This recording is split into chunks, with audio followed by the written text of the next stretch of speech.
Automobilista 2 is still the news of the week, as was to be expected.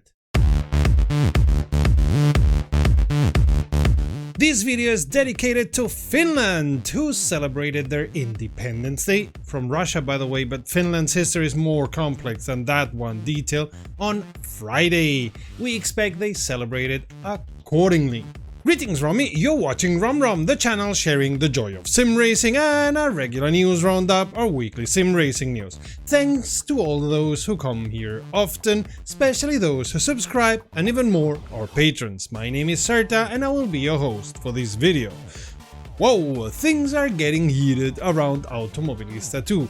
Low fuel motorsport is taking off, with it more information around bugs, and as we were expecting, also the amount of data the developers get to solve the bugs. They are working on some of them now, they can reproduce them reliably at last, which is the first step to understanding and solving the problem. So, as was to be expected, Reiza delivered a hotfix for the 1.6 version of their sim, but they are not the only ones which updates and DLCs and whatnot.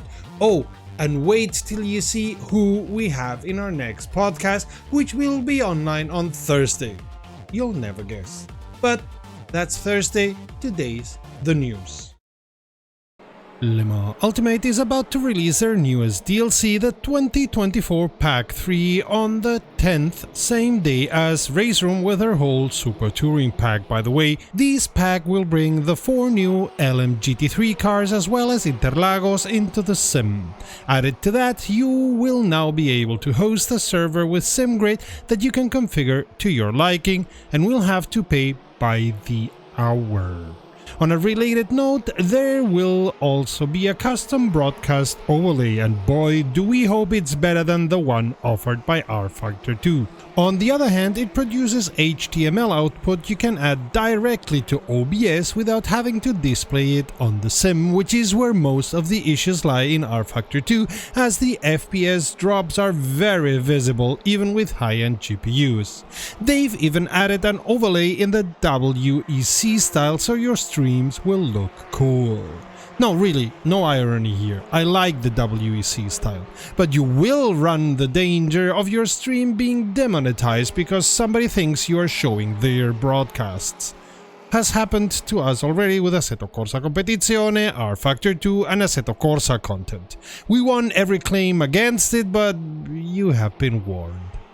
The DLC will bring the BMW M4 LMGT3, Corvette Z06 and Ferrari 296 in their LMGT3 versions to LMU, while the McLaren 720S LMGT3 Evo will be available for free to all those who already have paid for LMU. Add to that pack the laser-scanned Interlagos circuit, and you only have to pay €17 or $18 for it. Don't look like that, it's cheaper than iRacing.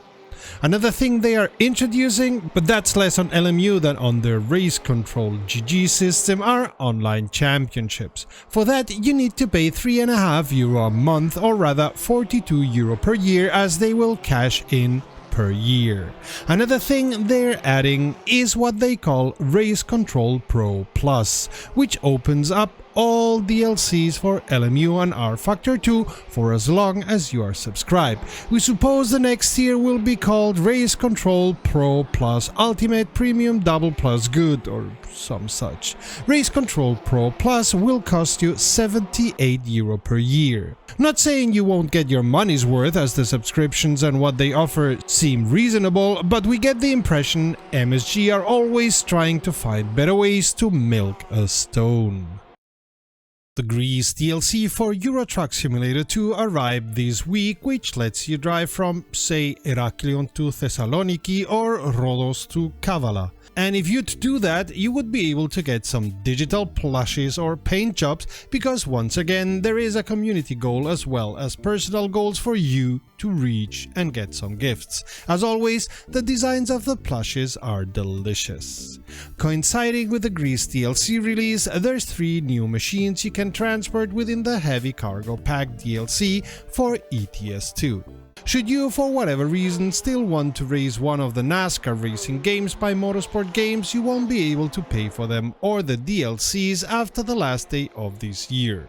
You will still be able to play them after that day though. As Tom from Traction told us in our podcast, see the link up there, iRacing now owns the digital rights to NASCAR and Motorsport Games will lose those rights after December 31st. We got mostly calm waters in the world of sim racing statistics, with only a small decrease of daily average players, which is still about 4,000 more than last year.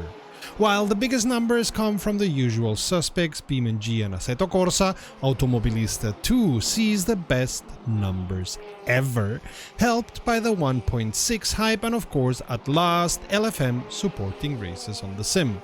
We'll have to see how these numbers progress in the next months to see if the trend keeps full throttle or if it runs out of gas as it did with Assetto Corsa Competizione back in the day. It's also worth noting the resurgence of Raceroom, which, while not getting most daily average users ever, gets to heights we have not seen since November 2020, 4 years ago.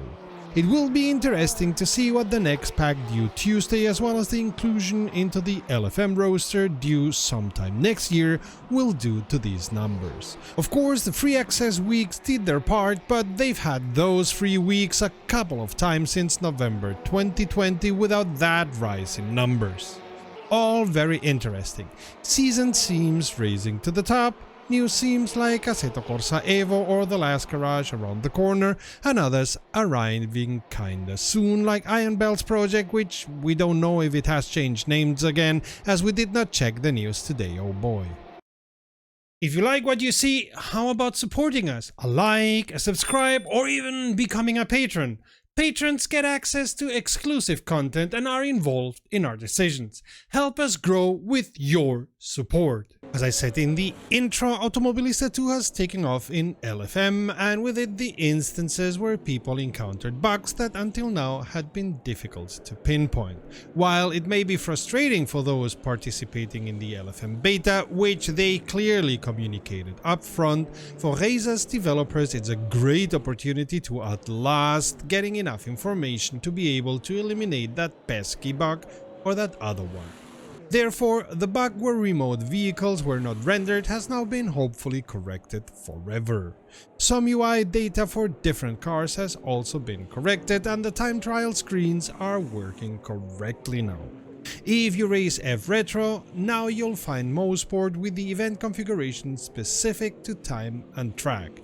Spielberg GP can now also be found on the F-Reiza and F-Ultimate series presets. In the physics department, Reiza only needed to correct one thing in the BMW M Hybrid V8, and Sebring and Long Beach got some corrections. Add to that a big amount of graphic corrections to the cars and you got yourself a hotfix. Considering this is Reiza we're talking about, it's even a small-ish one. From the information we have, this will not be the last fix, as there's a couple more bugs the devs are very happy to have got more data to, and they are working on those.